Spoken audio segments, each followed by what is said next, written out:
Solidworks routing has some fantastic new capabilities in 2015. Support for rectangular ductwork is the first feature we'll look at. Similar to routing for piping, you can sketch out routes, drag and drop fixtures like this T-junction, pick the desired configuration, and then continue to sketch out the path. You're able to add constraints to the route sketches as well as align them to existing geometry, which greatly simplifies getting the duct positions correct. The ducting is not limited to 2 dimensions either. You're able to add ducting with vertical connectors as well.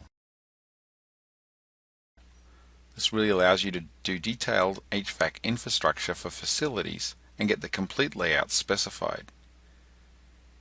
As we finish the ductwork, we have the ability to add features such as reducers, expanders, and crosses. Route segment properties get automatically updated based on the configuration chosen, which carries down into the bill of materials to ensure that our inventory is up to date at all times with the model. In this case, we're adding reducers to get the duct size correct for the outlet vents.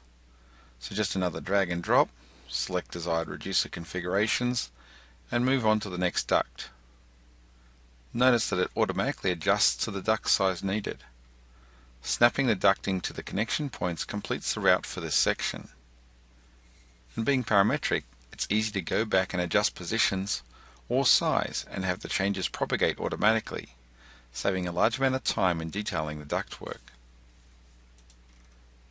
And of course, the ductwork is fully supported in drawings so that the full bill of materials for all components such as descriptions, quantities, and segment links are available. So this saves you time and effort in detailing the infrastructure.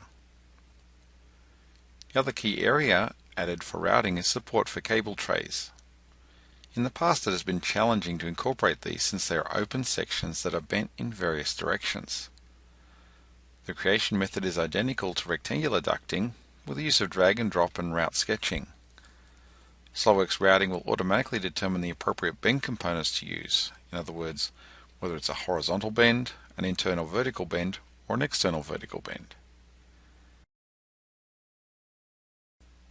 We can constrain the route to geometry to ensure that when the geometry updates, the route will update accordingly to suit it as well, which again saves us having to go back and manually do modifications at a later date.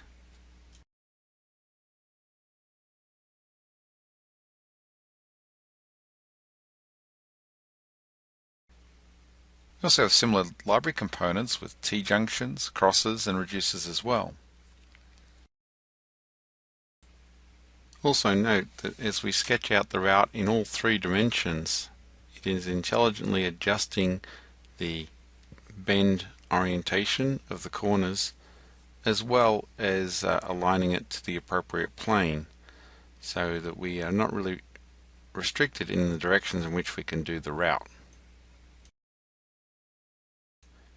With a fully customizable routing library, it's very easy to adapt and incorporate a lot of the hardware that you may have, such as hangers, clips, and everything else, to position your route and auto snap it to the appropriate points on your geometry as well.